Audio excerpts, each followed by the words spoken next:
मजबूर कर दिया। लोग उस साफ और बेदाग कपड़े को देखने के लिए उसकी चादर के पास जमा होने लगे। एक के बाद एक ग्राहक आने लगे और उसकी कमीजें बहुत तेजी से बिकने लगीं। कुछ लोगों ने मोल भाव करने की कोशिश की, लेकिन विराज अपनी तय कीमत से एक पैसा भी नीचे नहीं उतरा। उसका वो चालाक व्यापारिक दिमाग अब पूरी तरह से सक्रिय हो चुका था। वो जानता था कि 100 कमीजें बेचना 30 कमीजें बेचने से बहुत अलग और मुश्किल काम है। शाम ढलने लगी और बाजार में पीली बत्तियां जल उठी। विराज के पैर दर्द से सुन्न हो चुके थे और उसका गला प्यास से पूरी तरह सूख चुका था। उसकी चादर पर अभी भी 20 कमीजें बची हुई थीं और बाजार की भीड़ अब कम होने लगी थी। तभी एक ठेकेदार अपने कई मजदूरों के साथ वहाँ से गुजरा और उसकी नजर उन कपड़ों पर पड़ी। ठेकेदार ने उन कपड़ों को हाथ में लेकर बहुत ही बारीकी से परखा। अगर 15 रुपए में देगा तो मैं ये सारी 20 कमीजें अभी उठा लूंगा। ठेकेदार ने अपनी अकड़ दिखाते हुए अपना पुराना तरीका आज फिर आजमाया। विराज ने अपनी सुलगती हुई आंखों से उस आदमी को सीधा देखा और बहुत ही सख्त लहजे में अपनी बात रखी। इसकी सिलाई हाथों से पक्की की गई है, 20 रुपए से एक पैसा कम नहीं होगा। उसकी इस बेखौफ आवाज ने ठेकेदार के अहंकार को पूरी तरह से शांत कर दिया। ठेकेदार ने चुपचाप 400 रुपए निकाले और विराज के सामने उस चादर पर रख दिए। उसने वो 20 कमीजें उठाई और अपने मजदूरों के साथ वहां से चला गया। विराज की चादर अब पूरी तरह से खाली हो चुकी थी और उसका व्यापार पूरा हो गया था। उसने अपने पट्टियों वाले हाथों से वो सारे रुपए समेटे और अपनी जेब में रख लिए। 100 कमीजों की ये जीत उसके लिए किसी बड़े साम्राज्य को जीतने से कम नहीं थी। 500 रुपए का निवेश और 1500 रुपए का सीधा मुनाफा। उसने वो खाली बोरी अपनी जेब में डाली और बाजार से कुछ अच्छा राशन और ताजी सब्जियां खरीदी। रात का स्याह अंधेरा बस्ती की उन सड़कों पर पूरी तरह से उतर चुका था। विराज उन भारी सीढ़ियों को बहुत तेजी से चढ़ रहा था क्योंकि वो ये जीत ईशा को दिखाना चाहता था। उसने दरवाजे की कुंडी को धक्का दिया और वो लकड़ी का पुराना दरवाजा खुल गया। कमरे में पीतल के चूल्हे की नीली आंच जल रही थी और ईशा उसी पुराने अखबार पर बैठी उसका इंतजार कर रही थी। विराज अंदर आया और उसने राशन की थैलियां फर्श पर रख दी। उसने अपनी जेब से मुड़े हुए नोटों की वो पूरी गड्डी निकालकर ईशा के सामने रख दी। 100 कमीजें बिक गए और पूरे 2000 रुपए आए हैं। विराज की आवाज में एक ऐसा खामोश गुरूर था जो किसी शब्द से बहुत बड़ा था। ईशा ने उन पसीने से भीगे हुए नोटों को देखा और फिर विराज की आंखों में सीधा देखा। ये हमारी उस नई सल्तनत की सबसे पहली पक्की नींव है। ईशा ने उन रुपयों को अपने दुपट्टे में बांधते हुए एक बहुत ही मीठे स्वर में कहा। विराज उसी रुई के गद्दे पर बैठ गया और उसने ईशा को खाना पकाते हुए देखा। आज उस कमरे का सन्नाटा किसी खौफ या बेबसी का नहीं बल्कि एक बहुत बड़ी जीत का गवाह था। उन दोनों ने अपनी खून और पसीने की मेहनत से इस बस्ती के नियमों को पूरी तरह से बदल के रख दिया था। ये रात उनकी उस नए जीवन की सबसे खूबसूरत और सुकून भरी रात थी। रात की गहरी नींद से जब विराज ने अपनी आंखें खोली तो सूरज की पीली धूप कमरे में पूरी तरह से फैल चुकी थी। रुई के गद्दे की वो गर्माहट और पेट में अच्छे भोजन की संतुष्टि ने उसके शरीर की सारी थकान को सोख लिया था। उसने अपनी गर्दन घुमाकर देखा तो ईशा उस पीतल के चूल्हे पर चाय उबाल रही थी और नीली आंच उसके शांत चेहरे पर चमक रही थी। आज उस कमरे में कोई बेबसी नहीं थी बल्कि 2000 रुपए की वो जीत एक नई उम्मीद बनकर हवा में तैर रही थी। विराज अपनी जगह से उठा और उसने अपने हाथों पर बंधी उन मटमैली पट्टियों को बहुत ध्यान से देखा। छालों की जलन अब लगभग खत्म हो चुकी थी और नई त्वचा आने की वजह से वहाँ एक हल्की सी खुजली महसूस हो रही थी। उसने दीवार का सहारा लिया और सीधा खड़ा होकर अपने उस भारी कोट को झाड़ने लगा। ईशा ने चाय के बर्तन को चूल्हे से उतारा और उसे पुराने अखबार पर रख दिया। आज हमें कबाड़े के पास नहीं जाना है। ईशा ने चाय का पहला घूंट भरते हुए बहुत ही शांत और गंभीर लहजे में अपना फैसला सुना दिया। उसकी नजरें सीधा विराज की लाल और हैरान आंखों पर टिकी हुई थी। विराज अपने कदम रोककर ईशा के बिल्कुल सामने आकर बैठ गया और उसने अपनी भौरी से कोड़ ली। वो इस अचानक आए फैसले को समझ नहीं पा रहा था क्योंकि व्यापार रुकने का मतलब था मुनाफे का रुक जाना। अगर हम आज माल नहीं लाएंगे तो बाजार में क्या बेचेंगे और हमारा मुनाफा कैसे बढ़ेगा? विराज ने अपनी उस भारी और गूंजने वाली आवाज में अपना सवाल ईशा के सामने रख दिया। हाथ की सुई से हम एक दिन में 100 कमीजें से ज्यादा ठीक नहीं कर सकते और मेरी उंगलियां और दबार नहीं सह सकती। ईशा ने अपनी उस सूजी हुई दाहिनी उंगली को दिखाते हुए बहुत ही तार्किक तरीके से अपनी बात समझाई। वो जानती थी कि शरीर की एक सीमा होती है और वो उस सीमा को पार कर चुके थे। हमारे पास 2000 रुपए हैं और आज हम इस बस्ती के पुराने बाजार से अपने लिए एक पुरानी सिलाई की मशीन खरीदेंगे। विराज की आंखों में एक नई चमक आ गई क्योंकि वो ईशा के इस व्यापारिक नजरिए को बहुत अच्छी तरह से समझ गया था। सिलाई की मशीन आने का मतलब था कि वो दिन में 200 या 300 कमीजें भी आसानी से ठीक कर सकते थे। मशीन से तुम्हारी उंगली पर दबाव नहीं पड़ेगा और हमारा काम भी 4 गुना तेजी से होगा। विराज ने अपनी सहमति जताते हुए उस चाय के बर्तन को अपने हाथों में उठा लिया। चाय खत्म करने के बाद ईशा ने अपने दुपट्टे की उस गांठ को खोला और वो सारे मुड़े हुए नोट अपनी मुट्ठी में निकाल लिए। उसने उन रुपयों को बहुत सावधानी से गिना और उन्हें अपने सूती झोले की एक अंदरूनी जेब में रख लिया। विराज ने अपना कोट पहना और वे दोनों अपनी इस नई मंजिल की तरफ निकलने के लिए तैयार हो गए। वो जर्जर सीढ़ियां उतरकर उस कीचड़ भरी सड़क पर आ गए जहां सुबह की भीड़ अपना शोर मचा रही थी। बस्ती का वो कबाड़ी बाजार मुख्य सड़क से थोड़ा दूर एक बहुत ही संकरी और धूल भरी गली में लगता था। वहां पुराने लोहे के सामान, टूटे हुए फर्नीचर और कारखानों से निकाली गई पुरानी मशीनें कबाड़ के भाव बिकती थीं। विराज और ईशा उस भीड़ को चीरते हुए उस गली में दाखिल हुए जहां हवा में जंग लगे लोहे की एक तेज गंध तैर रही थी। विराज की नजरें हर एक दुकान को बहुत ही पैनी तरह से खंगाल रही थी ताकि कोई अच्छा सौदा हाथ से न निकल जाए। कुछ दूर चलने के बाद उन्हें एक पुरानी दुकान के बाहर लोहे की कुछ सिलाई मशीनें रखी हुई दिखाई दी। वो मशीनें धूल और जंग से सनी हुई थी, लेकिन उनके पहिए अभी भी अपनी जगह पर बिल्कुल सही सलामत थे। ईशा ने आगे बढ़कर एक पहिए को घुमाकर देखा तो वो बिना किसी भारी आवाज के बहुत आसानी से घूम गया। ये मशीन सही हालत में है और इसमें सिर्फ थोड़े से तेल की जरूरत है। ईशा ने विराज की तरफ देखते हुए बहुत ही धीमी आवाज में अपना फैसला सुना दिया। दुकान का मालिक एक बूढ़ा आदमी था जो अपनी गंदी सी चारपाई पर बैठकर बीड़ी पी रहा था। विराज बिल्कुल अपने पूरे रुतबे और उस भारी कोट के साथ उस बूढ़ा आदमी के बिल्कुल सामने जाकर खड़ा हो गया। मुझे ये सिलाई मशीन चाहिए और मैं इसके 500 रुपए दूंगा। विराज ने बिना कोई लंबी बात किए अपनी कीमत उस आदमी के सामने फेंक दी। वो बूढ़ा आदमी उस पर अपनी बीड़ी फेंकी और विराज को बहुत ही अजीब नजरों से घूरने लगा। 800 रुपए से एक पैसा कम नहीं लूंगा क्योंकि इसका सारा लोहा बिल्कुल असली है। बूढ़े ने अपनी कर्कश आवाज में मोल भाव करने की कोशिश की और मुंह फेर लिया। 600 रुपए नकद दूंगा और अभी इसी वक्त इस मशीन को यहाँ से उठा लूंगा। विराज ने अपनी सुलगती हुई आंखों से उस आदमी को सीधा देखा और अपनी जेब से पैसे निकालकर उसके सामने कर दिए। बूढ़ा आदमी उस खौफनाक आवाज और नकद रुपयों की चमक के सामने अपनी अकड़ भूल गया और उसने तुरंत अपना सौदा पक्का कर लिया। मशीन का वजन बहुत ज्यादा था और वो पूरी तरह से ठोस लोहे से बनी हुई थी। विराज ने अपनी सफेद पट्टियों वाले हाथों की परवाह किए बिना उस भारी मशीन को अपने चौड़े कंधों पर उठा लिया। लोहे की ठंडी और जंग खाई हुई सतह उसकी गर्दन को छील रही थी, लेकिन उसने अपने चेहरे पर कोई दर्द नहीं आने दिया। ईशा उस आदमी को पैसे देकर विराज के बिल्कुल बगल में चलने लगी और वे वापस अपने कमरे की तरफ लौट पड़े। दोपहर की वो तेज धूप उनके चेहरों को जला रही थी, लेकिन आज उनके कदमों में कोई थकान नहीं थी। वो सिलाई मशीन उनके लिए सिर्फ लोहे का एक टुकड़ा नहीं बल्कि उनकी आजादी और उनके खुद के कारखाने की पहली ईंट थी। विराज लगातार अपनी सांसों को काबू में करते हुए उन भारी सीढ़ियों को चढ़ रहा था और उसके माथे से पसीना टपक रहा था। उसने दरवाजे को अपनी कोहनी से धक्का दिया और कमरे के अंदर आकर उस भारी मशीन को फर्श पर रख दिया। मशीन के जमीन पर टिकते ही विराज के मुंह से एक बहुत ही गहरी और सुकून भरी सांस बाहर निकली। ईशा ने अपना झोला रखा और वो तुरंत उस मशीन की धूल साफ करने के लिए एक पुराना कपड़ा ले आई। आज की रात ये मशीन तैयार हो जाएगी और कल हम उस कबाड़ी से सीधा 200 कमीजें लेकर आएंगे। ईशा ने उस लोहे के पहिए को साफ करते हुए विराज की तरफ देखकर अपनी नई और खौफनाक योजना का ऐलान कर दिया। लोहे की उस पुरानी और भारी मशीन को कमरे में रखते ही विराज के शरीर की सारी नसें एक पल के लिए सुन पड़ गईं। उसने अपनी सफेद पट्टियों वाले हाथों से उस मशीन का पहिया घुमाकर देखा जो बहुत ही सुगमता से घूम रहा था। ईशा ने तुरंत अपने सूती झोले से वो छोटा सा कपड़े का टुकड़ा निकाला और मशीन पर जमी हुई सालों पुरानी धूल को बहुत ही सावधानी से साफ करने लगी। कमरे की उस पीली और मटमैली रोशनी में आज एक ऐसा सुकून था जो उनकी इस नई व्यापारिक उड़ान की गवाही दे रहा था। धूल साफ करने के बाद ईशा ने बाजार से खरीदी हुई उस तेल की छोटी सी शीशी को खोला और मशीन के हर पुर्जे में तेल की कुछ बूंदें डाल दी। उसने अपने बाएं हाथ से पहिए को फिर से घुमाया और इस बार मशीन से खच खच खच की एक बहुत ही सुरीली और तेज आवाज पूरे कमरे में गूंज उठी। विराज वहीं फर्श पर दीवार के सहारे बैठा हुआ ईशा के चेहरे पर आने वाली उस विजयी चमक को बहुत ही खामोशी से देख रहा था। ये लोहे का ढांचा उनके लिए सिर्फ एक यंत्र नहीं बल्कि उस कारखाने के लालची प्रबंधक से उनकी पूरी आजादी का प्रतीक था। मशीन बिल्कुल सही काम कर रही है और अब मेरी उंगली पर सुई का कोई दबाव नहीं पड़ेगा। ईशा ने अपनी उस सूजी हुई दाहिनी उंगली को देखते हुए बहुत ही स्पष्ट और संतुष्ट लहजे में अपनी बात रखी। उसने मशीन के नीचे एक पुराना अखबार बिछा दिया ताकि तेल फर्श पर न गिरे। कल हम उस कबाड़ी से सीधा 200 कमीजें खरीदेंगे और हमारा मुनाफा एक ही दिन में 4 गुना हो जाएगा। विराज ने अपनी लाल और सुलगती हुई आंखों से ईशा को देखते हुए अपने उस नए लक्ष्य को बहुत ही कड़क आवाज में दोहराया। रात का स्याह अंधेरा बस्ती की संकरी गलियों में पूरी तरह से उतर चुका था और खिड़की से आने वाली सर्द हवा अब उन्हें डरा नहीं रही थी। उस नए पीतल के चूल्हे पर पके हुए गर्म भोजन ने उनके थके हुए शरीरों में एक नई ऊर्जा भर दी थी। वे दोनों उस रुई के गद्दे पर लेट गए और उनके दिमाग में कल की उस बड़ी जंग की रूपरेखा तैयार होने लगी। विराज को पता था कि 200 कमीजों का वजन बहुत ज्यादा होगा, लेकिन उसका वो फौलादी शरीर अब इस भारी जिम्मेदारी को उठाने के लिए पूरी तरह से तैयार था। सुबह की पहली किरण के साथ ही वे दोनों उस पीतल के चूल्हे पर बनी गर्म चाय पीकर अपनी मंजिल की तरफ निकल पड़े। आज उनके कदमों में कोई घबराहट या लाचारी नहीं थी, बल्कि एक बहुत ही मजबूत और चालाक व्यापारी की रफ्तार थी। बस्ती की उन कीचड़ भरी सड़कों और खुली नालियों के बदबू को पार करते हुए वे सीधा उस बड़े कबाड़ी के गोदाम के बाहर आकर रुक गए। आज अहाते में ट्रकों की गड़गड़ाहट और मजदूरों का शोर कल से भी ज्यादा भयानक और कान फाड़ने वाला था।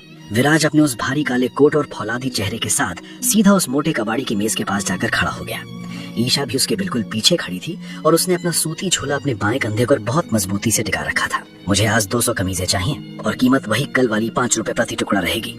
विराज ने अपनी भारी और गूंजने वाली आवाज में अपना फैसला सुनाया और अपनी जेब से 1000 रुपए निकालकर उस मेज पर पटक दिए। कबाड़ी ने उन 1000 रुपयों की गड्डी को देखा और उसकी आंखों में लालच की एक गंदी सी चमक आ गई। उसने विराज की पट्टियों वाले हाथों को देखा और अपनी दाढ़ी खुजलाते हुए एक भद्दी सी हंसी हंसी। 200 कमीजें तो मिल जाएंगी बाबूजी, लेकिन आज माल नया आया है, इसीलिए कीमत 6 रुपए प्रति टुकड़ा लगेगी। कबाड़ी ने अपनी अकड़ दिखाते हुए मोल भाव करने का अपना पुराना तरीका आज आजमाया और मुंह फेर कर बैठ गया। विराज के नथुने गुस्से से फूल गए और उसका वो खूंखार जानवर एक पल के लिए जागने की कोशिश करने लगा, लेकिन ईशा ने तुरंत आगे बढ़कर अपना बायां हाथ विराज के कंधे पर रख दिया और उसे शांत रहने का खामोश इशारा किया। हम कल भी 5 रुपए के हिसाब से माल लेकर गए थे और अगर तुम दाम बढ़ाओगे तो हम ये 1000 रुपए अभी किसी दूसरे कबाड़ी को दे देंगे। ईशा ने बहुत ही ठंडे और व्यापारिक लहजे में अपनी बात रखी और उन रुपयों को मेज से उठाने के लिए अपना हाथ आगे बढ़ा दिया। रुपयों को वापस जाते देख उस कबाड़ी का सारा गुरूर पल भर में टूट गया, क्योंकि वो नगद मुनाफा किसी भी कीमत पर छोड़ना नहीं चाहता था। ठीक है बाबूजी, 5 रुपए ही दे देना, लेकिन छटाई तुम्हें खुद करनी पड़ेगी। कबाड़ी ने अपनी कर्कश आवाज में चिल्लाते हुए उन रुपयों को ईशा के हाथों से झपट लिया और उस बड़े पहाड़ की तरफ इशारा कर दिया। ईशा और विराज ने बिना कोई समय बर्बाद किए उस अंधेरे कोने में जाकर उन साफ और कम खराब कमीजों को छांटना शुरू कर दिया। 200 कमीजों का ढेर बहुत विशाल था और उन्हें 2 बड़ी प्लास्टिक की बोरियों में बहुत ही ताकत के साथ ठूस कर भरा गया। विराज ने उन दोनों बोरियों के मुंह को उस खुरदरे धागे से बहुत मजबूती से बांध दिया ताकि रास्ते में कोई कपड़ा बाहर न गिरे। मैं ये दोनों बोरियां एक साथ उठा लूंगा, तुम बस मेरे पीछे चलना। विराज ने अपनी सफेद पट्टियों की परवाह किए बिना उन दोनों भारी बोरियों को अपने चौड़े कंधों पर लाद लिया। चिलचिलाती धूप और उन 200 कमीजों के भयानक वजन ने विराज की पीठ की नसों को पूरी तरह से खींच दिया था। उसके माथे से टपकता हुआ पसीना उसकी आंखों में जलन पैदा कर रहा था, लेकिन उसने अपनी रीढ़ की हड्डी को झुकने नहीं दिया। वो उन जर्जर सी सीढ़ियों को बहुत ही भारी कदमों से चढ़ता हुआ अपने कमरे तक पहुंचा और उसने वो दोनों बोरियां फर्श पर गिरा दी। ईशा ने तुरंत दरवाजा बंद किया और अपनी उस पुरानी सिलाई मशीन के पहिए पर अपना हाथ रख दिया। अब ये लोहे का पहिया हमारी किस्मत को 4 गुना तेजी से बदलेगा। ईशा ने मशीन में धागा पिरोते हुए बहुत ही शांत और विजयी स्वर में अपना ऐलान किया। उसने पहली कमीज को सुई के नीचे रखा और अपने पैरों से उस जंग खाई पैडल को बहुत तेजी से दबाना शुरू कर दिया। खच खच खच की वो सुरीली और तेज आवाज उस कमरे के सन्नाटे को चीरती हुई उनके नए साम्राज्य की सबसे पक्की नींव रखने लगी। लोहे की उस पुरानी सिलाई मशीन का पहिया ईशा के पैरों के दबाव से बहुत तेजी से घूम रहा था। खच खच खच की वो सुरीली आवाज उस सीलन भरे कमरे की खामोशी को पूरी तरह से चीर रही थी। नीले रंग की वो पहली कमीज सुई के नीचे से बहुत ही सफाई और पक्की सिलाई के साथ बाहर आ गई। ईशा की उस सूजी हुई उंगली पर अब कोई दबाव नहीं पड़ रहा था और उसके चेहरे पर एक गहरी शांति थी। विराज उसी रुई के गद्दे पर दीवार के सहारे बैठा हुआ ईशा की उस तेज रफ्तार को देख रहा था। उसके दोनों हाथों पर बंधी हुई सफेद पट्टियां आज सुबह की उस भारी मेहनत की वजह से धूल से सन गई थी, लेकिन उसके चौड़े सीने में आज कोई थकान नहीं बल्कि एक नए साम्राज्य की मजबूत नींव रखने का गुरूर धड़क रहा था। 200 कमीजों का वो विशाल ढेर अब बहुत तेजी से साफ और तैयार कपड़ों में बदल रहा था। दोपहर की वो चिलचिलाती धूप खिड़की के टूटे हुए कांच से टकराकर कमरे को एक जलती हुई भट्टी बना रही थी। टीन की वो छत आग उगल रही थी और ईशा का सूती पहनावा पसीने से पूरी तरह भीग चुका था, लेकिन उसके पैरों की वो रफ्तार उस यंत्र के पायदान पर एक पल के लिए भी धीमी नहीं पड़ी। विराज ने बाल्टी के ठंडे पानी में एक कपड़ा डुबोया और ईशा के तपते हुए माथे का पसीना पोंछ दिया। तुम्हें थोड़ा रुककर पानी पी लेना चाहिए, विराज ने उस गीले कपड़े को ईशा की गर्दन पर रखते हुए अपनी भारी आवाज में कहा। अगर मैं रुक गई तो हम आज शाम तक ये बाजार में ये पूरा माल नहीं उतार पाएंगे। ईशा ने अपनी नजरें सुई की नोक पर ही टिकाए रखी और बहुत ही शांत स्वर में अपना काम जारी रखा। लगभग 4 घंटे की उस खामोश और अमानवीय मेहनत के बाद ईशा ने वो 200वीं कमीज भी पूरी कर दी। उसने यंत्र के पहिए को रोका और अपनी अकड़ी हुई कमर को सीधा करने के लिए एक गहरी सांस ली। फर्श पर साफ और बेदाग कमीजों का एक बहुत बड़ा पहाड़ लग चुका था, जो उनकी आज की सबसे बड़ी जीत थी। ईशा ने उन सभी कपड़ों को वापस उन 2 बड़ी बोरियों में बहुत ही सलीके से जमाना शुरू कर दिया। 200 कमीजों का वजन बहुत ज्यादा है और तुम अकेले इन दोनों बोरियों को बाजार तक नहीं ले जा सकते। ईशा ने उस बोरी का मुंह बांधते हुए विराज की उन लाल और सुलगती हुई आंखों में देखकर अपनी चिंता जाहिर की। मैं इन दोनों बोरियों को एक साथ उठाकर बाजार ले जाऊंगा। विराज ने अपने उस भारी लबादे को पहनते हुए बहुत ही कड़क और फौलादी आवाज में अपना फैसला सुनाया। विराज ने अपनी उन सफेद पट्टियों की परवाह किए बिना उन दोनों भारी बोरियों को अपने चौड़े कंधों पर लाद लिया।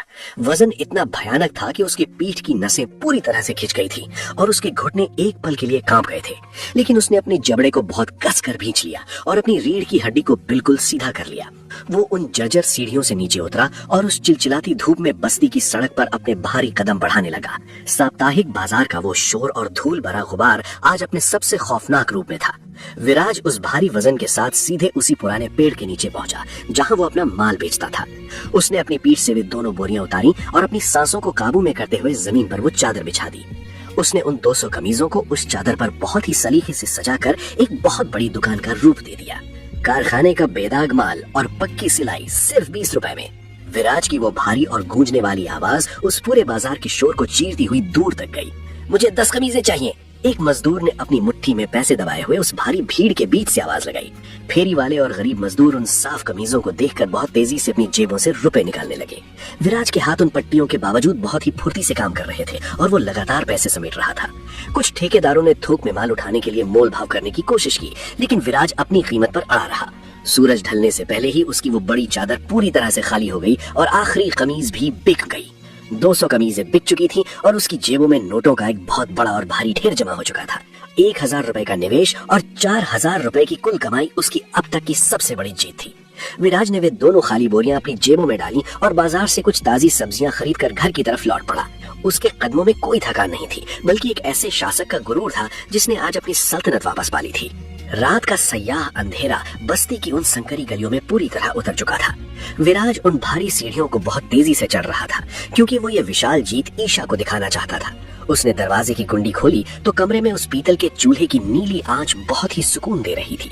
ईशा उसी पुराने अखबार पर बैठी हुई उसका इंतजार कर रही थी और उसके चेहरे पर एक गहरी उम्मीद थी। 200 कमीजें बिक गईं और ये हमारी उस नई सल्तनत की सबसे बड़ी कमाई है।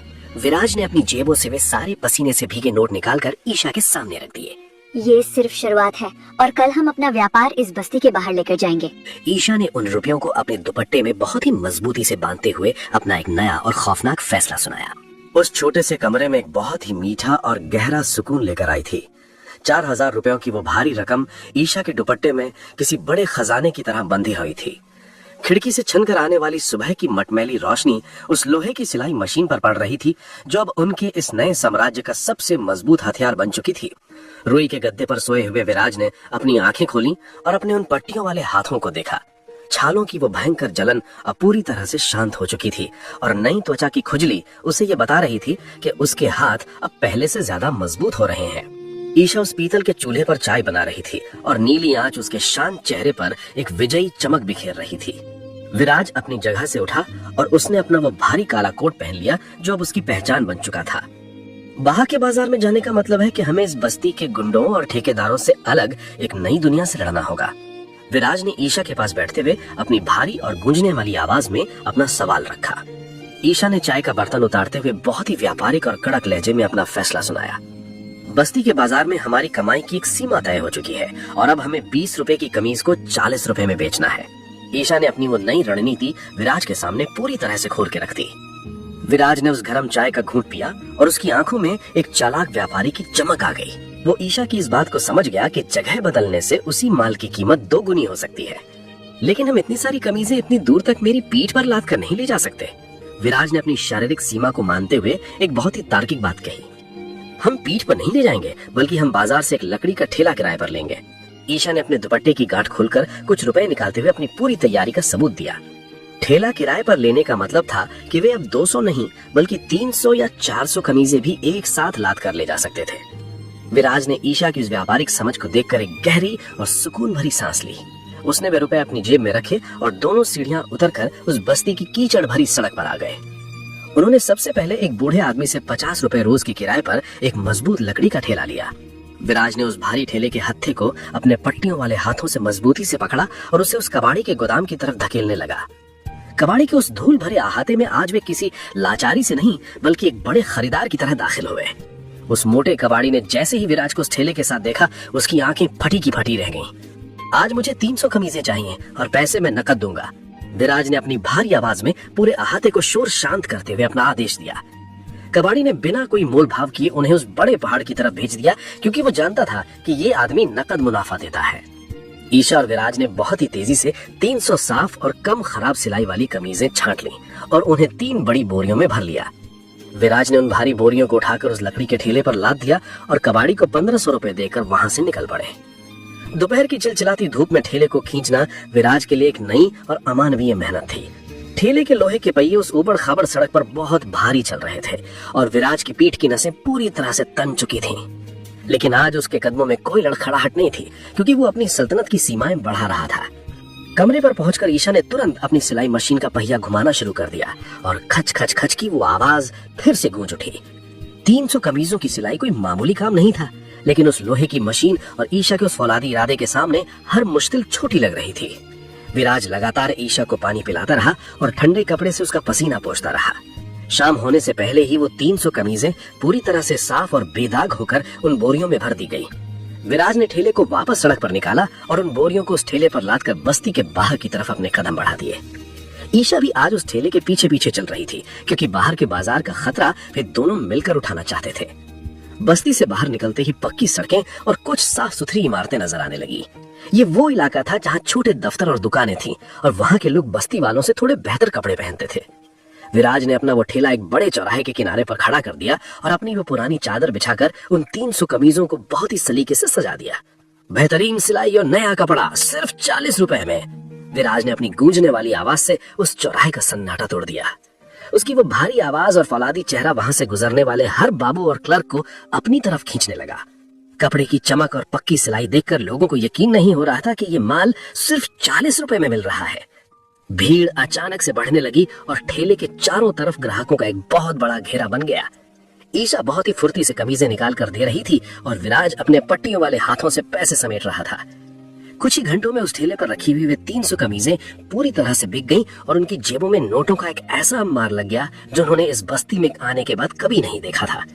12,000 रुपए की वो विशाल कमाई उनकी इस नई सल्तनत की सबसे बड़ी जीत थी, जिसने उन्हें हमेशा के लिए उस नर्क की दलदल से बाहर खींच लिया था। सियाह अंधेरा बस्ती की उन संकरी और कीचड़ भरी गलियों में एक अजीब सी खामोशी लेकर आया था। लेकिन उस छोटे और सीलन भरे कमरे के अंदर आज कोई घुटन नहीं थी। उस पीली ट्यूबलाइट की धुंधली रोशनी में फर्श पर बिछे पुराने अखबार पर 12,000 रुपयों का वो विशाल ढेर लगा हुआ था। ये रकम उन दोनों के पसीने, खून और उस अमानवीय मेहनत का सबसे बड़ा और ठोस सबूत थी। विराज प्रताप सिंह दीवार के सहारे बैठा हुआ उन पसीने से भीगे नोटों को बहुत ही गहरी और सुलगती हुई आंखों से देख रहा था। उसके दोनों हाथों पर बंधी हुई मटमैली पट्टियां आज उसे किसी राजा के आभूषणों से कम नहीं लग रही थीं।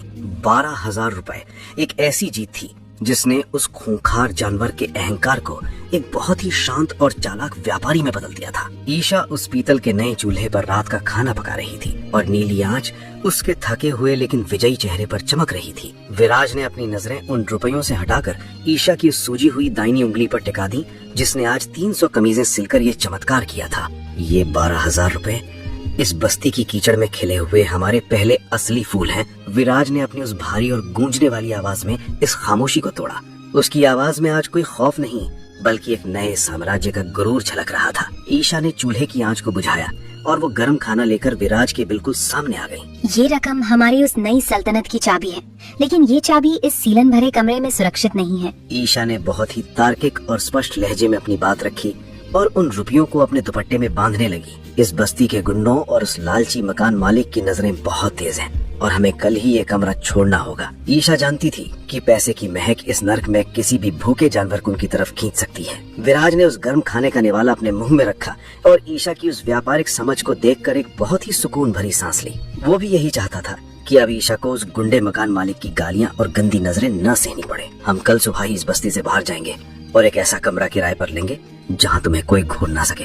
विराज ने अपना ये पक्का वादा ईशा की आंखों में सीधा देखते हुए किया। उस रात उस रुई के गद्दे पर उन्हें जो नींद आई वो उनकी जिंदगी की सबसे बेखौफ और सुकून भरी नींद थी। सुबह की पीली धूप खिड़की के टूटे कांच से अंदर आई तो बस्ती का वही रोजमर्रा का शोर और गालियां गूंजने लगी थी। वे दोनों उठकर अपनी उस लोहे की सिलाई मशीन और छोटे से गद्दे को बांधने की तैयारी ही कर रहे थे कि दरवाजे पर एक बहुत ही भारी और कर्कश दस्तक हुई। खट खट खट। दरवाजा खोल, मुझे पता है कल तूने बाहर बाजार में बहुत बड़ा माल बेचा है। बाहर से उस मकान मालिक की वही भद्दी और पान चबाती हुई आवाज आई जिसने एक बार ईशा का अपमान किया था। विराज की आंखें पल भर में लाल हो गई और उसके नथुने गुस्से से फूल गए। उसका वो पुराना जानवर एक झटके में जाग उठा, लेकिन उसने अपनी मुट्ठियों को कसकर अपने उस गुस्से को एक चालाक व्यापारी की तरह पी लिया। ईशा ने अपने दुपट्टे की गांठ को मजबूती से पकड़ा और विराज को शांत रहने का इशारा किया। विराज ने आगे बढ़कर दरवाजे की कुंडी को झटके से खोला और अपने उस फौलादी लिबादे के साथ उस मोटे मकान मालिक के सामने एक चट्टान की तरह खड़ा हो गया।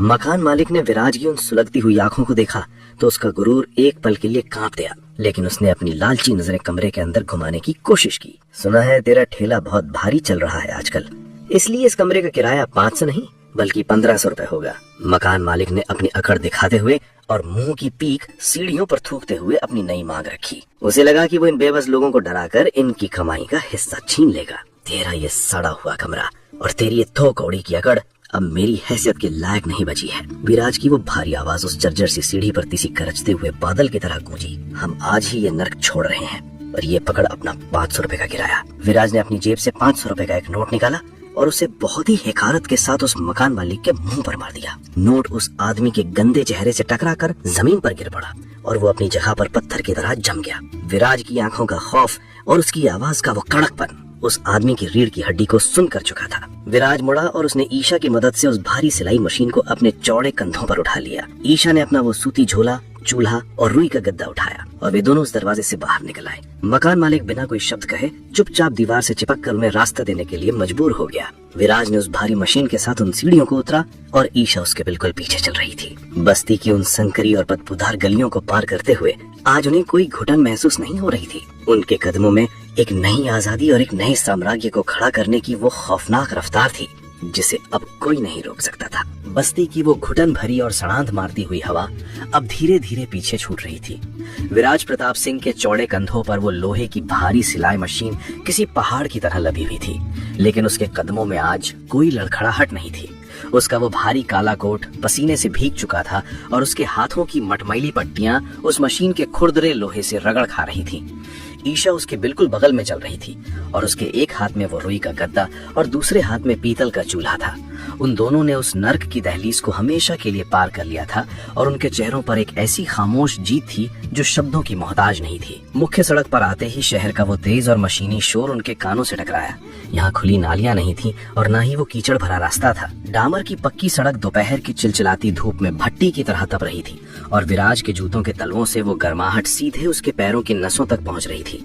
मशीन का भयानक वजन उसकी गर्दन और कंधों की मांसपेशियों को सुन्न कर रहा था, लेकिन उसने अपनी रीढ़ की हड्डी को बिल्कुल सीधा रखा था। वो उस लड़की के सामने अपनी थकान का कोई भी सबूत नहीं देना चाहता था जिसने अपनी सूजी हुई उंगली से 300 कमीजें सिलकर ये आजादी खरीदी थी। हमें इस मुख्य बाजार के पीछे वाली बस्ती में कमरा देखना चाहिए जहाँ कारखानों के मजदूर नहीं बल्कि छोटे दफ्तरों के लोग रहते हैं। ईशान ने अपने दुपट्टे की उस गांठ को अपने सीने से लगाते हुए बहुत ही स्पष्ट और व्यापारिक लहजे में अपना फैसला सुनाया। उस गांठ में बंधे हुए 12,000 रुपए उनकी इस नई जिंदगी का सबसे बड़ा और इकलौता सहारा थे। विराज ने अपनी सुलगती हुई आंखों से उस पक्की सड़क के किनारे बनी हुई 2 मंजिला इमारतों को देखा और हामी में अपना सिर हिला दिया। वो जानता था कि अब उन्हें ऐसी जगह चाहिए जहां उनकी कमाई महफूज रह सके और कोई मकान मालिक उन पर अपनी गंदी नजर न डाल सके। लगभग 1 घंटे की उस अमानवीय और थका देने वाली पैदल यात्रा के बाद वो एक साफ सुथरी गली में दाखिल हुए। यहाँ की हवा में वो सड़े कूड़े की गंध नहीं थी और मकान ईंट और सीमेंट से बने हुए थे। गली के नुक्कड़ पर एक छोटी सी चाय की दुकान थी जिसके बाहर एक तख्ते पर लिखा था कि किराए के लिए कमरे खाली हैं। विराज ने अपनी भारी सांसों को काबू में किया और उस सिलाई मशीन के वजन को अपने कंधों पर थोड़ा सा खिसकाया। वो सीधा उस चाय वाले के पास जाकर खड़ा हो गया और अपनी उस भारी और गूंजने वाली आवाज में बात शुरू की। मुझे एक साफ कमरा चाहिए जिसमें पक्की छत हो और दरवाजा मजबूत हो। विराज की वो कड़क और फौलादी आवाज सुनकर चाय वाले ने अपने हाथ का काम रोक दिया और उसे ऊपर से नीचे तक घूरने लगा। विराज का वो काला कोट और उसके हाथों पर बंधी हुए सफेद पट्टियां किसी खतरनाक इंसान की गवाही दे रही थी। कमरा तो है बाबूजी, लेकिन उसका किराया 2,000 रुपए महीना है और 1 महीने का पैसा पहले देना होगा। चाय वाली ने थोड़ी घबराहट के साथ अपनी कीमत बताई क्योंकि वो उस भारी भरकम आदमी की आंखों के खौफ से बच नहीं पा रहा था। कमरा दिखाओ। विराज ने कोई मोल भाव नहीं किया और सिर्फ अपना आदेश दिया। चाय वाला तुरंत अपनी दुकान से बाहर निकला और उन्हें गली के आखिरी छोर पर बनी एक नई ईंटों वाली इमारत की तरफ ले गया। दूसरी मंजिल पर जाकर उसने एक लोहे की मजबूत कुंडी वाला दरवाजा खोला। कमरा उस पुरानी बस्ती वाले कमरे से थोड़ा ही बड़ा था, लेकिन वहाँ फर्श पर सीमेंट की साफ परत बिछी हुई थी। खिड़की में कांच के पूरे शीशे लगे हुए थे और कमरे के कोने में एक छोटा सा साफ सुथरा गुसलखाना भी था। ईशा ने उस कमरे के अंदर कदम रखा और उसकी आंखों में एक बहुत ही गहरी और सुकून भरी चमक आ गई। यहाँ वो दम घूंटू सील नहीं थी और ना ही उस छत से टपकने वाला कोई डर था। हम ये कमरा ले रहे हैं। ईशा ने अपने दुपट्टे की वो गांठ खोली और उसमें से 4000 रुपए निकालकर उस चाय वाले के हाथों में रख दिए। ये 2 महीने का किराया है और मुझे इस दरवाजे पर कोई फालतू इंसान भटकता हुआ नहीं चाहिए। ईशा की आवाज में वो पुराना गुरूर और एक मालकिन का अधिकार पूरी तरह से वापस लौट आया था। चाय वाले ने वो रुपए गिने और खुशी खुशी वहाँ से चला गया। विराज ने वो भारी लोहे की सिलाई मशीन अपने कंधों से उतारी और उसे फर्श के बिल्कुल बीचों बीच बहुत ही सावधानी से रख दिया। मशीन के जमीन पर टिकते ही उसके मुंह से एक बहुत ही गहरी और लंबी सांस बाहर निकली। उसकी पीठ की नसें पूरी तरह से लाल हो चुकी थीं और उन पट्टियों वाले हाथों में एक तेज टीस उठ रही थी, लेकिन आज ये दर्द उसे किसी जीत के जश्न जैसा लग रहा था। ईशा ने अपने रुई का गद्दा फर्श पर बिछाया और उस पीतल के चूल्हे को खिड़की के पास बहुत ही सलीके से रख दिया। कमरे का वो साफ सुथरा सन्नाटा आज उन्हें किसी महल की सुकून से भी ज्यादा प्यारा लग रहा था। विराज उस गद्दे पर बैठ गया और उसने अपनी आंखें बंद कर ली। ईशा ने अपनी उस प्लास्टिक की बोतल से थोड़ा सा पानी लिया और विराज की तरफ बढ़ा दिया। ये हमारी नई सल्तनत का पहला असली किला है, विराज ने वो पानी पीते हुए बहुत ही भारी और गर्व भरी आवाज में कहा। ईशा ने भी पानी पिया और उस मशीन के पहिए पर अपना बायां हाथ फेरते हुए अपनी अगली खौफनाक व्यापारिक चाल को अपने दिमाग में भुनना शुरू कर दिया। अब हम उस छोटे कबाड़ी से माल नहीं खरीदेंगे। ईशा ने अपनी बात बहुत ही ठंडे और मजबूत लहजे में शुरू की। हम सीधा शहर के उस बड़े थोक बाजार में जाएंगे जहां कारखानों से ट्रकों में भरकर खराब माल आता है, और हम बोरी नहीं बल्कि पूरा गट्ठर खरीदेंगे। ईशा का ये फैसला उनके व्यापार को एक बहुत ही विशाल और खतरनाक स्तर पर ले जाने की तैयारी थी। विराज ने अपनी सुलगती हुई आंखें खोली और उस लड़की के फौलादी इरादे को देखकर उसके होंठों पर एक बहुत ही चालाक और खूंखार मुस्कान तैर गई। नए कमरे की वो पहली सुबह उनके जीवन में एक बहुत ही अजीब और गहरा सुकून लेकर आई थी। खिड़की के कांच ने बाहर के उस मशीनी शोर को काफी हद तक रोक दिया था और सीमेंट के उस साफ फर्श पर अब कोई सीलन भरी बदबू नहीं थी। विराज ने अपनी आंखें खोली तो उसने देखा कि ईशा उस पीतल के चूल्हे को बहुत ही सलीके से साफ कर रही थी। उस लड़की के चेहरे पर आज कोई खौफ या पुरानी थकान नहीं थी, बल्कि एक ऐसी गहरी शांति थी जो किसी बड़े तूफान के आने से पहले होती है। विराज ने अपने हाथों की उन पट्टियों को देखा जो अब थोड़ी ढीली हो चुकी थी और नई त्वचा की खुजली उसे एक नई ताकत का एहसास करा रही थी। आज हमें उस बड़े थोक बाजार में जाना है जहाँ कारखानों का कचरा नहीं बल्कि असली रिजेक्ट माल ट्रकों से सीधा उतरता है। ईशा ने अपनी उस सूजी हुई उंगली को दुपट्टे में छिपाते हुए बहुत ही स्पष्ट और व्यापारिक लहजे में कहा। वहाँ के व्यापारी इस बस्ती के कबाड़ियों से बहुत अलग और चालाक होते हैं विराज। विराज ने अपनी उस भारी और गूंजने वाली आवाज में जवाब दिया और अपना वो काला कोट पहन लिया जो अब उसकी फौलादी पहचान बन चुका था। चालाकी ही हमारा सबसे बड़ा हथियार है। ईशा ने बचे हुए 8000 रुपए अपने सूती झोले की अंदरूनी जेब में बहुत ही मजबूती से रख लिए। वे दोनों उस साफ कमरे से बाहर निकले और उन्होंने मजबूत कुंती पर ताला लगा दिया। मुख्य सड़क पर आकर उन्होंने फिर से वही लकड़ी का भारी ठेला 50 रुपए किराए पर लिया। विराज ने अपने पट्टियों वाले हाथों से उस ठेले के हत्थे को बहुत ही सख्ती से पकड़ा और शहर के उस सबसे बड़े थोक बाजार की तरफ अपने कदम बढ़ा दिए। ईशा बिल्कुल उसके बगल में चल रही थी और आज उन दोनों की आंखों में एक ऐसा खौफनाक और चालाक गुरूर था जो किसी भी बड़े साम्राज्य के वारिसों में होता है। लगभग 2 घंटे की कड़ी और पसीने से तरबतर कर देने वाली मेहनत के बाद वे उस विशाल बाजार में दाखिल हुए जहाँ सैकड़ों ट्रक माल उतार रहे थे। हवा में नए कपड़ों, जूट की बोरियों और मशीन के तेल की एक बहुत ही तेज गंध तैर रही थी। वहाँ के व्यापारी बड़े बड़े गद्दों पर बैठे हुए थे और उनके मुलीम लाखों का हिसाब कर रहे थे। विराज उस भारी ठेले को खींचता हुआ सीधे बाजार के सबसे बड़े और पुराने गोदाम के सामने जाकर रुक गया। उस गोदाम का मालिक एक बहुत ही रसूखदार और घमंडी आदमी था जो अपनी गद्दी पर बैठा हुक्का पी रहा था।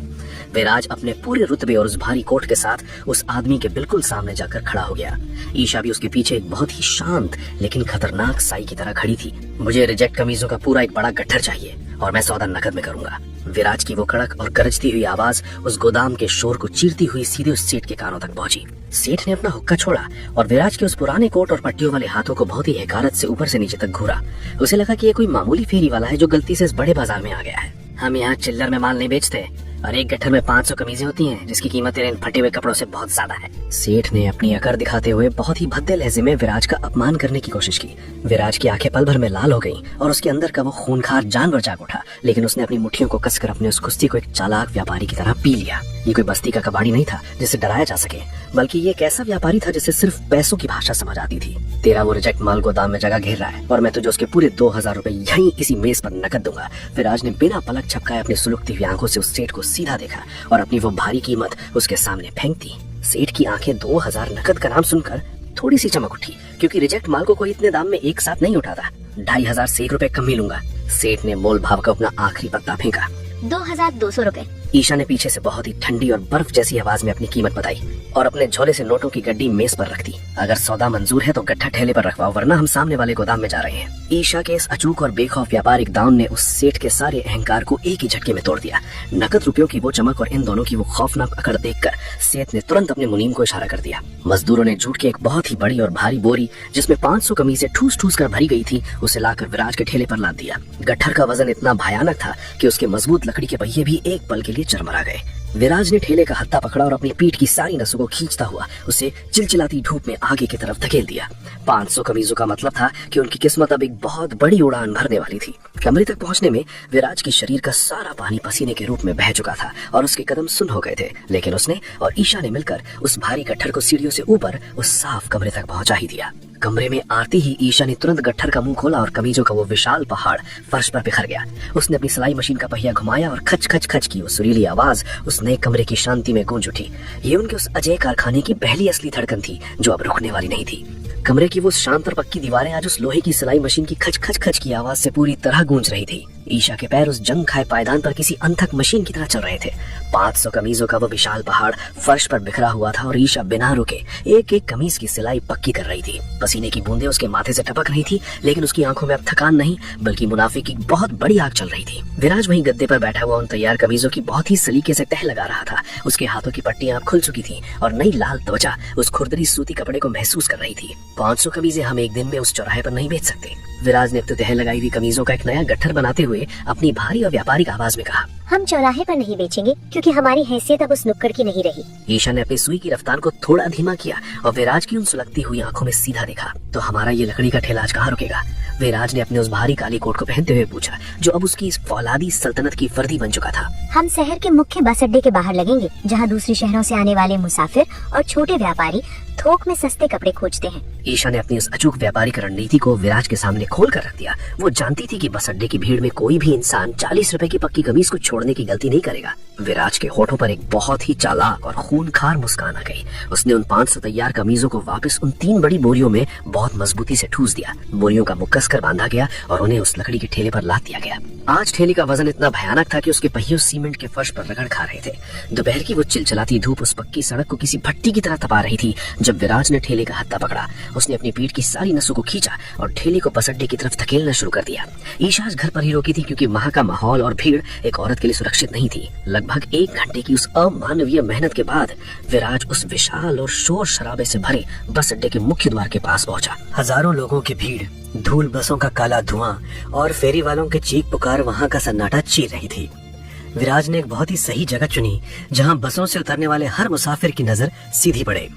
उसने अपना ठेला रोका और अपनी वह पुरानी चादर जमीन पर बिछाकर उन कमीजों का एक बड़ा पहाड़ सजा दिया। कारखाने का पक्का माल और बेदाग सिलाई सिर्फ 40 रुपए में। विराज की वो गरजती हुई फौलादी आवाज बस अड्डे के उस भयंकर शोर में भी किसी दहाड़ की तरह गूंजी। उसका वो भारी शरीर और खौफनाक चेहरा लोगों को अपनी तरफ खींचने लगा। मुसाफिरों ने कमीजों की चमक और सिलाई देखी तो वो हैरान रह गए, क्योंकि ऐसा माल दुकानों पर 100 रुपए से कम में नहीं मिलता था। भीड़ अचानक से बढ़ने लगी और विराज के हाथों में नोटों की गड्डियां जमा होने लगी। कुछ छोटे व्यापारियों ने 20-20 कमीजें एक साथ खरीदनी शुरू कर दी, लेकिन विराज की ये तेजी और भीड़ वहाँ के पुराने गुंडों की नजरों में खटकने लगी। 3 हट्टे कट्टे आदमी मुंह में पान चबाते हुए भीड़ को चीरकर विराज के ठेले के पास आके खड़े हो गए। एक कोट वाले, ये जगह हमारी है और यहाँ ठेला लगाने का हफ्ता लगता है। उनमें से सबसे मोटे गुंडे ने अपनी लाल आंखों से विराज को घूरते हुए अपना गंदा आदेश दिया। विराज ने अपने हाथ का काम रोका और अपनी उन सुलगती हुई आंखों से उस गुंडे को सीधा देखा। उसका वो पुराना जानवर एक पल के लिए जाग उठा, लेकिन उसने अपनी मुट्ठियों को कसकर अपने उस गुस्से को एक चालाक व्यापारी की तरह पी लिया। मेरा माल बिक रहा है और मैं अपनी जगह से 1 इंच भी नहीं हिलूंगा। विराज की वो खौफनाक ठहराव था जिसने उन गुंडों की रीढ़ की हड्डी में सिहरन पैदा कर दी। तेरी इतनी जुर्रत कि तू हमारे इलाके में आके हमसे जबान लड़ा है। दूसरे गुंडे ने आगे बढ़कर विराज की उस चादर को लात मारने की कोशिश की। विराज का बायां हाथ बिजली की रफ्तार से आगे बढ़ा और उसने उस गुंडे के पैर को हवा में ही दबोच लिया। नई तचली वाले उस हाथ में आज भी वही फौलादी ताकत थी जो किसी की भी हड्डियां चकनाचूर कर सकती थी। विराज ने एक बहुत ही तेज झटका दिया और वो गुंडा मुंह के बल उस धूल भरी सड़क पर गिर पड़ा। व्यापार करने आया हूँ, भीख मांगने नहीं, विराज ने अपनी उस भारी आवाज में गरजते हुए बाकी दोनों गुंडों को पीछे हटने का खामोश इशारा किया। उसकी आंखों का खौफ और उसकी ताकत का वो खूंखार नमूना देखकर उन गुंडों का सारा गुरूर टूट गया।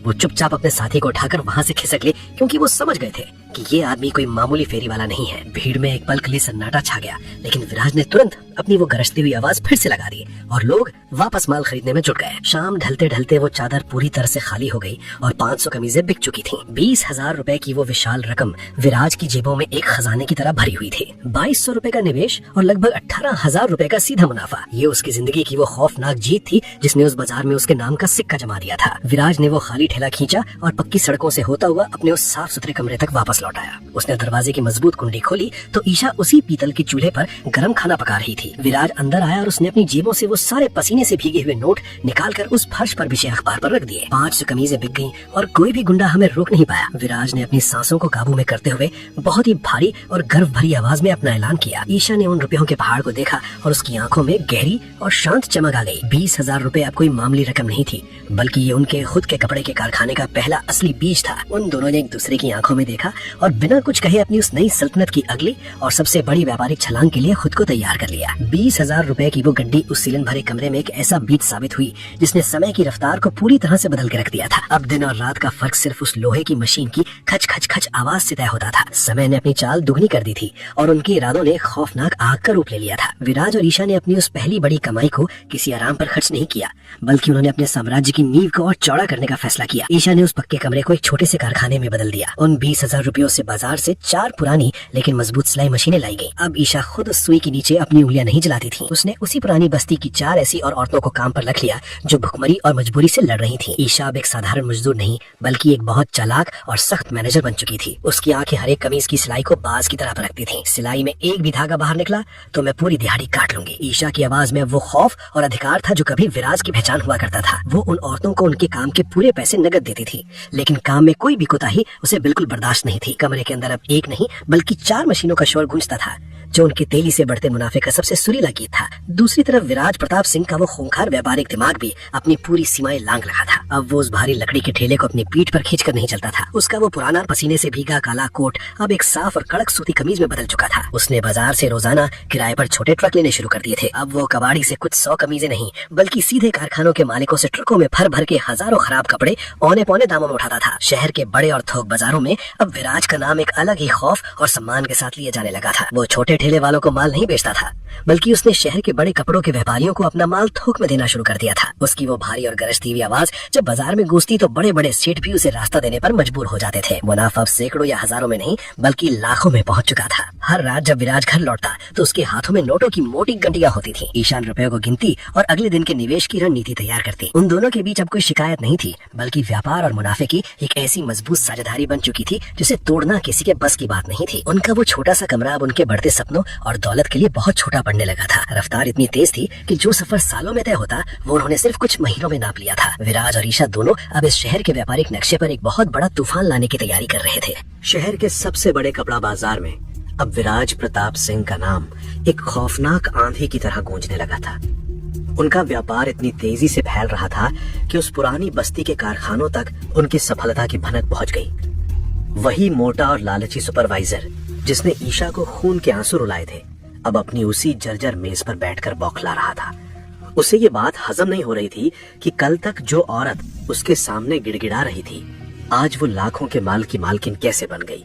सुपरवाइजर के अहंकार को बहुत गहरी चोट लगी थी और उसने विराज के ट्रकों को बाजार में घुसने से रोकने की एक बहुत ही गंदी साजिश रची। उसने बस्ती के कुछ सबसे खूंखार और नामी गुंडों को पैसे देकर उस चौराहे पर खड़ा कर दिया जहां से विराज का माल थोक बाजार में जाता था। अगली सुबह जब विराज किराए के एक छोटे ट्रक में अपना तैयार माल लेकर उस चौराहे पर पहुंचा तो 10 गुंडों ने लोहे की रॉड लेकर उसका रास्ता रोक लिया। गुंडों का सरगना ट्रक के सामने आकर खड़ा हो गया और उसने अपनी भारी आवाज में गालियां पकनी शुरू कर दी। ऐ कोट वाले, आज के बाद तेरा एक भी कपड़ा इस बाजार में नहीं बिकेगा। विराज ने ट्रक का दरवाजा खोला और वो बहुत ही शांत लेकिन खौफनाक कदमों से सड़क पर उतर आया। उसने अपने हाथों को अपनी जेबों में डाल लिया और उसकी लाल सुलगती हुई आंखों ने उन 10 गुंडों को एक साथ स्कैन किया। उसका वो फौलादी शरीर और आंखों का वो ऐसा सर्द खौफ था जो हवा के तापमान को भी गिरा रहा था। उसने कोई अपना हाथ नहीं उठाया और ना ही अपनी मुट्ठी कसी, बल्कि वो सीधा उन गुंडों की तरफ एक राजा की तरह बढ़ने लगा। रास्ता छोड़ो, वरना तुम्हारी हड्डियां भी इस बाजार में कबाड़ के भाव नहीं बिकेंगी। विराज की वो गरजती हुई और भारी आवाज उस सन्नाटे में किसी मौत के फरमान की तरह गूंजी। गुंडों ने उस आदमी के चेहरे पर वो खूंखार गुरूर देखा तो उनके हाथों से लोहे की रॉड अपने आप कांपने लगी। ये एक ऐसा खौफ था जिसे शब्दों में नहीं बांधा जा सकता था। और वे 10 गुंडे बिना कोई वार किए चुपचाप पीछे हट गए।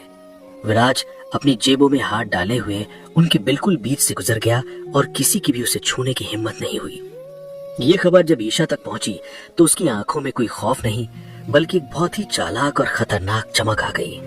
उस सुपरवाइजर ने हमारे ट्रकों को रोकने की कोशिश की है, अब मैं उसके कारखाने की सांसें रोक दूंगी। ईशा ने अपने उस छोटे से दफ्तर में बैठकर अपनी सबसे बड़ी और निर्मम व्यापारिक चाल चली। वो जानती थी कि सुपरवाइजर का कारखाना अपनी कमाई का एक बड़ा हिस्सा थोक बाजार में कबाड़ बेचकर निकालता है। ईशा ने शहर के उन सभी थोक खरीदारों से संपर्क किया और उन्हें कारखाने से भी कम दाम में बेहतरीन और पक्की सिलाई वाला माल देना शुरू कर दिया। विराज की खौफनाक साख और ईश्वर के इस अचूक दांव ने उस लालची सुपरवाइजर के सारे ग्राहकों को एक ही दिन में तोड़ लिया। सिर्फ 1 महीने के अंदर उस कारखाने में खराब कपड़ों का इतना बड़ा पहाड़ लग गया कि वहां पैर रखने की जगह नहीं बची और मुनाफा पूरी तरह से शून्य हो गया। कारखाने के असली मालिक ने जब लाखों का ये नुकसान देखा तो उसने बिना कोई रहम किए उस मोटे सुपरवाइजर को कॉलर से पकड़कर सड़क पर फेंक दिया। वो आदमी जो कल तक अपनी कुर्सी पर बैठकर गरीबों का खून चूसता था, आज उसी कीचड़ भरी सड़क पर भीख मांगने के लिए मजबूर हो गया था। अगले दिन विराज और ईशा अपनी नई खरीदी हुई सफेद जीप में बैठकर उसी सड़क से गुजरे। विराज ड्राइविंग सीट पर था और ईशा बिल्कुल उसके बगल में एक मालकिन की तरह बैठी थी। सुपरवाइजर ने अपनी झोली फैलाकर उनकी जीप की तरफ हाथ बढ़ाया, लेकिन उन दोनों ने अपनी नजरें भी उसकी तरफ नहीं घुमाई। जीप का पहिया उस सुपरवाइजर के गुरूर को कुचलता हुआ बहुत ही रफ्तार से आगे बढ़ गया। उन दोनों के इस नए और अजय साम्राज्य ने अपने सबसे पुराने दुश्मन का नामो निशान हमेशा के लिए मिटा गया था। समय के पहिए ने अब ऐसी रफ्तार पकड़ ली थी जिसे रोकना इस शहर के किसी भी व्यापारी की बस की बात नहीं थी।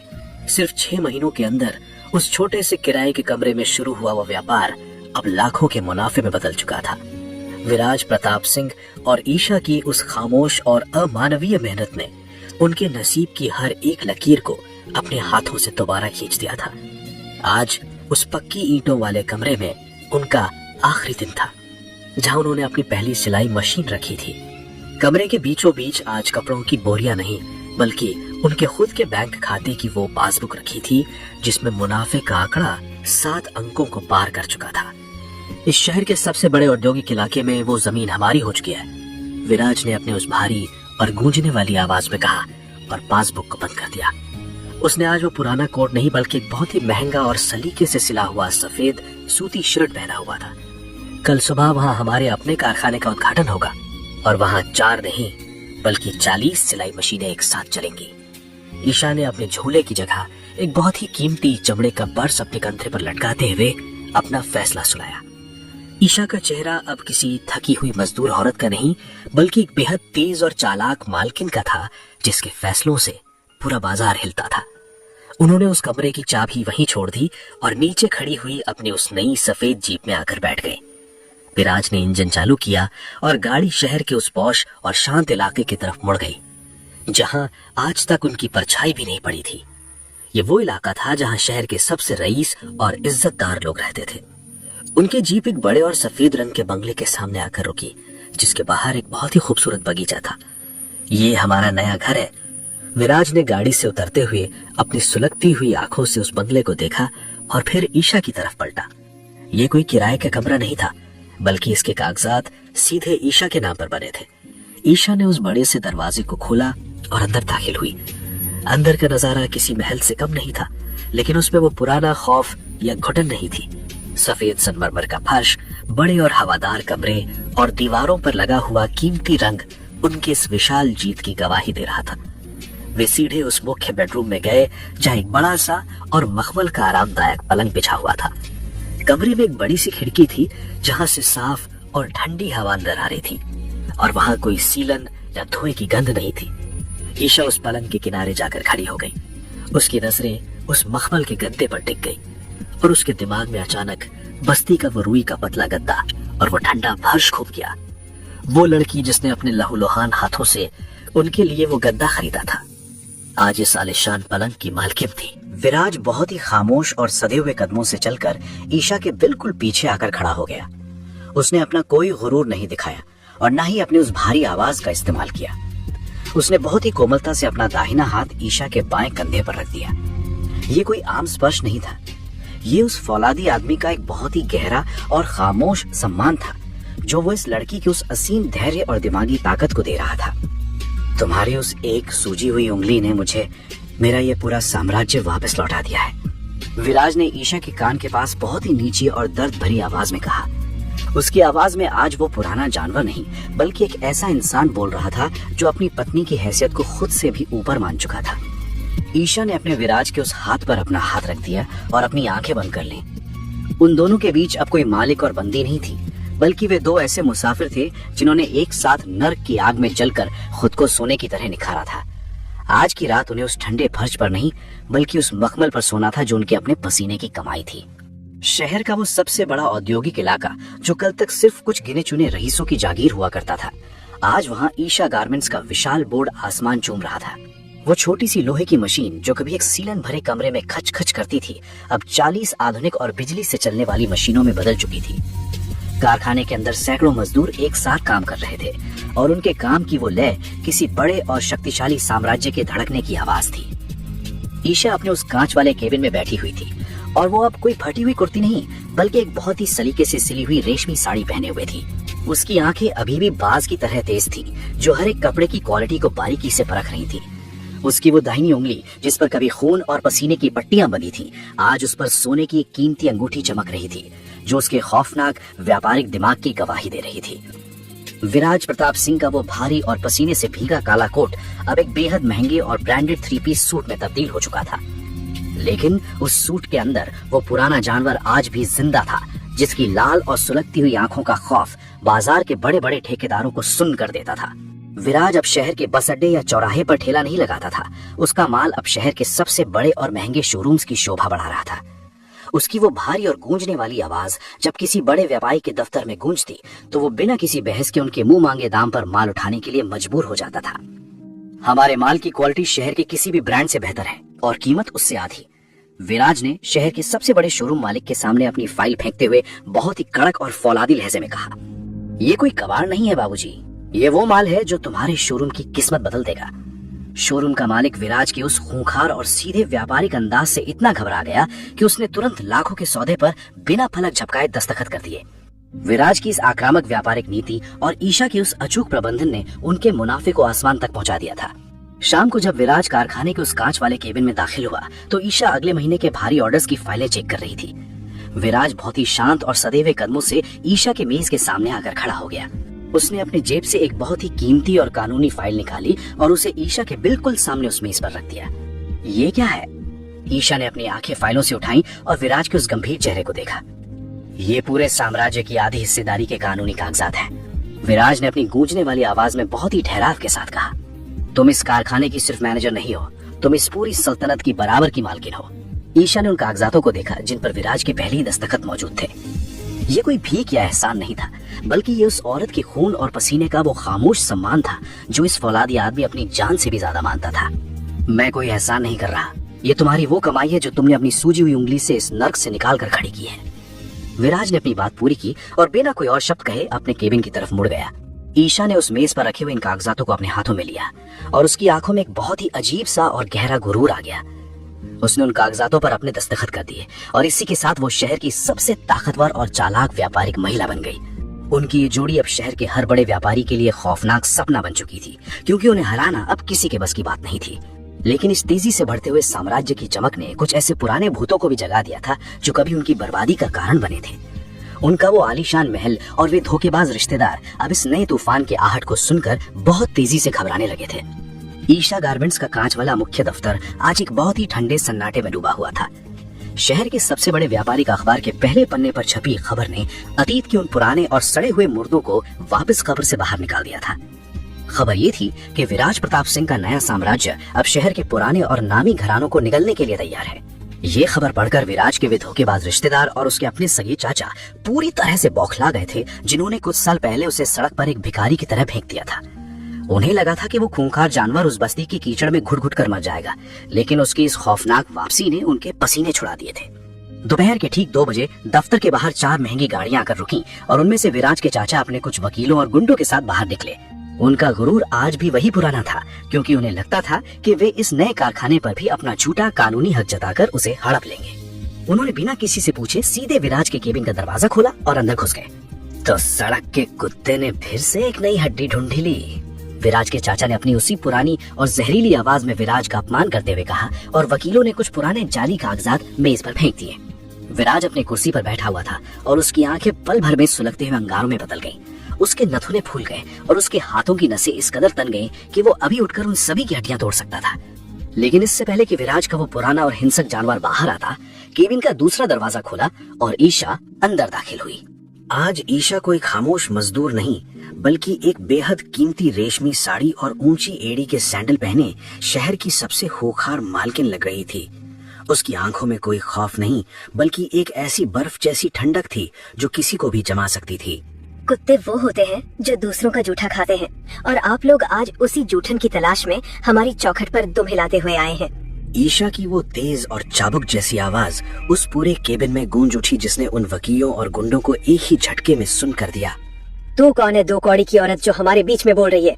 चाचा ने ईशा को घूरते हुए अपनी आवाज ऊंची करने की कोशिश की, लेकिन ईशा ने एक कदम आगे बढ़ाकर उनके उन जाली कागजातों को उठाकर सीधा कूड़ेदान में डाल दिया। मैं साम्राज्य की आधी हिस्सेदार और विराज प्रताप सिंह की कानूनी पत्नी ईशा सिंह हूँ। ईशा ने अपनी मेज से कुछ असली और बेहद मजबूत कानूनी दस्तावेज निकाले और उन्हें चाचा के मुंह पर दे मारा। इन कागजातों को ध्यान से पढ़ लीजिए, क्योंकि इनमें वो सबूत हैं जो आपके पूरे खानदान को धोखाधड़ी के इल्जाम में उम्र कैद की सजा दिलवा सकते हैं। ईशा का वो रौद्र और व्यापारिक रूप देखकर चाचा के वकीलों के हाथ पांव फूल गए, क्योंकि वो जानते थे कि ईशा के बनाए हुए दस्तावेज कोई नहीं तोड़ सकता।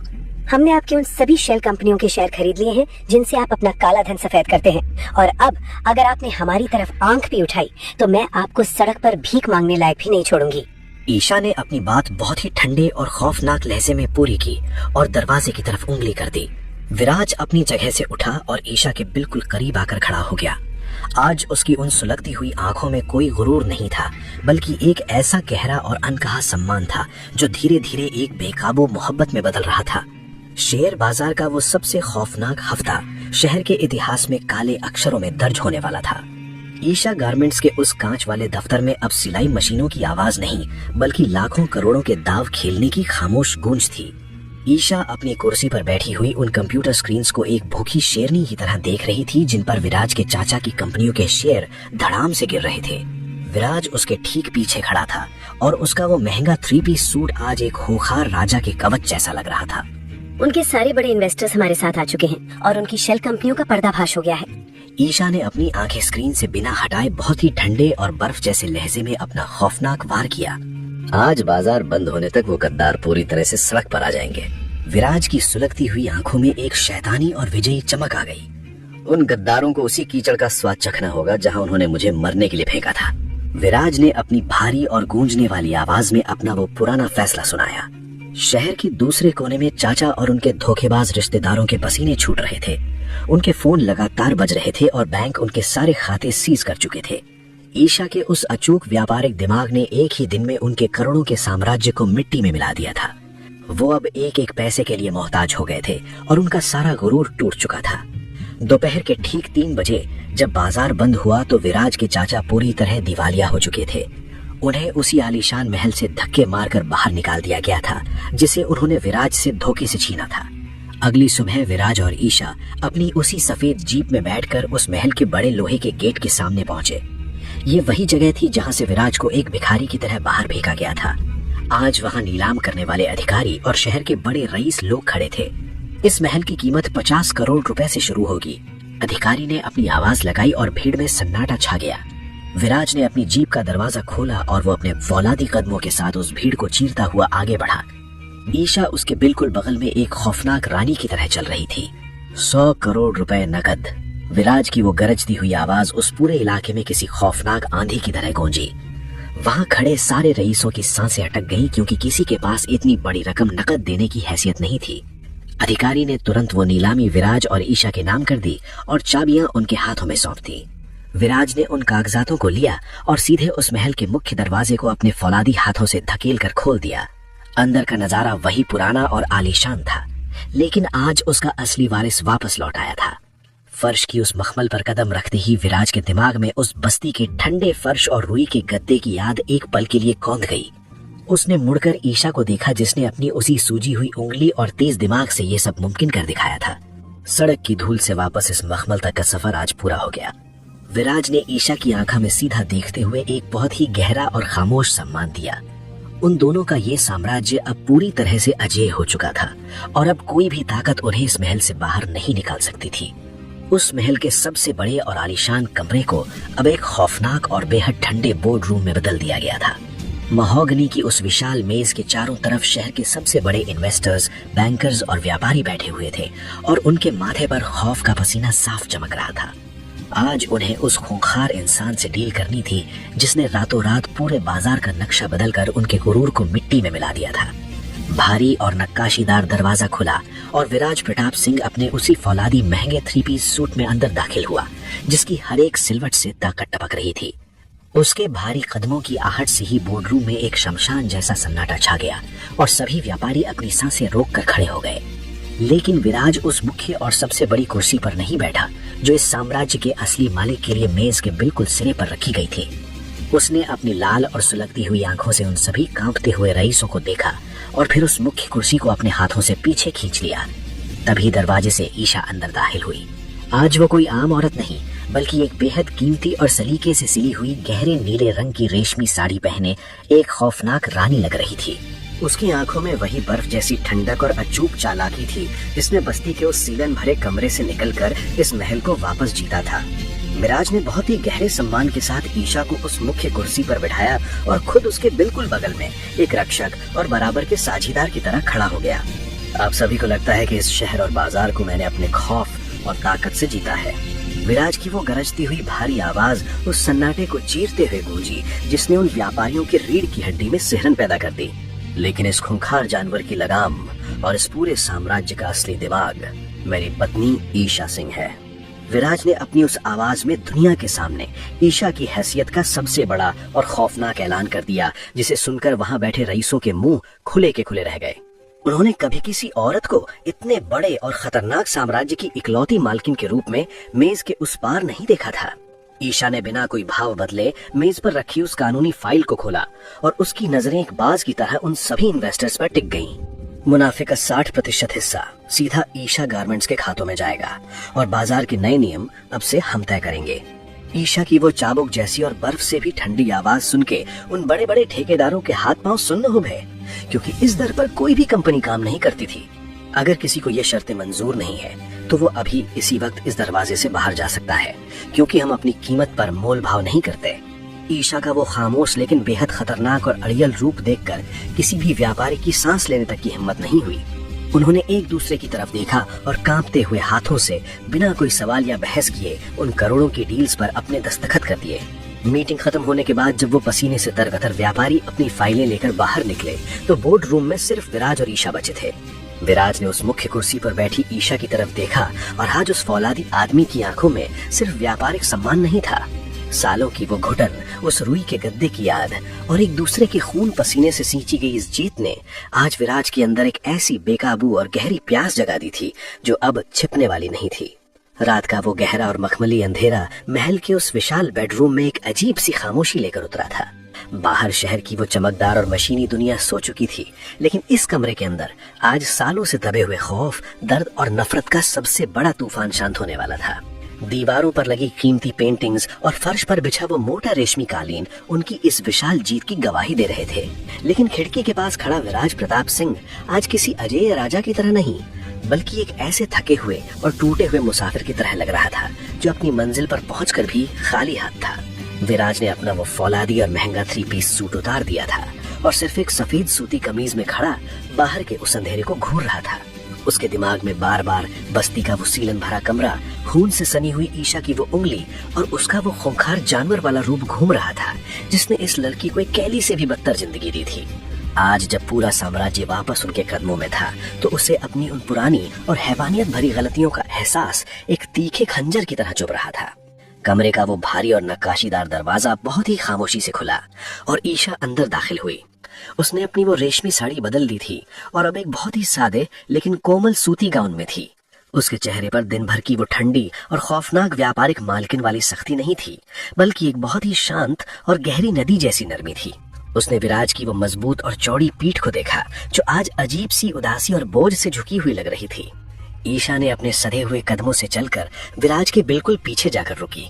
उसने अपना कोई गुरूर नहीं दिखाया और बहुत ही कोमलता से अपना दाहिना हाथ विराज के बाएं कंधे पर रख दिया। ये कोई व्यापारिक या रस्मी स्पर्श नहीं था, बल्कि ये उस औरत का एक खामोश सहारा था जिसने उसके हर अच्छे और बुरे रूप को इस नर्क में करीब से जिया था। आज हमारा वो पुराना और खौफनाक सफर पूरी तरह से खत्म हो गया है। ईशा ने बहुत ही नीची और सुकून भरी आवाज में उस सन्नाटे को तोड़ा। विराज ने ईशा के उस हाथ को महसूस किया और अचानक से उसका फौलादी शरीर बुरी तरह से कांपने लगा।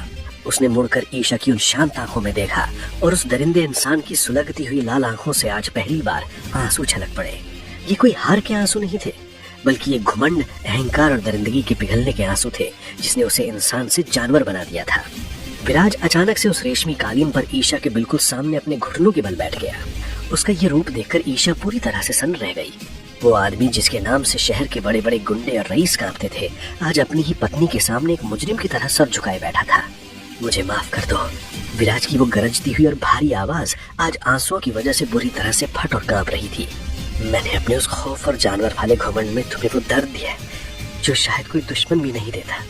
विराज ने अपने उन दोनों हाथों से ईशा के पैरों को बहुत ही मजबूती और बेबसी के साथ पकड़ लिया। उसके आंसुओं की वो गर्म धार ईशा के पैरों को भिगो रही थी। तुम्हारी उस सूजी हुई उंगली, उस ठंडे फर्श और तुम्हारी उस खामोश चीख ने आज इस जानवर को हमेशा के लिए मार दिया है। विराज का वो पश्चाताप इतना सच्चा और गहरा था कि वो किसी भी पत्थर दिल को पिघला सकता था। उसने अपनी सारी दरिंदगी, अपना वो सारा अहंकार आज ईशा के पैरों में हमेशा के लिए खत्म कर दिया था। सालों की वो नफरत, वो घुटन और वो सारी गिले शिकवे आज उन सच्चे और गर्म आंसुओं की धार में बहकर पूरी तरह से साफ हो रहे थे। ईशा की आंखों से भी आंसू छलक पड़े।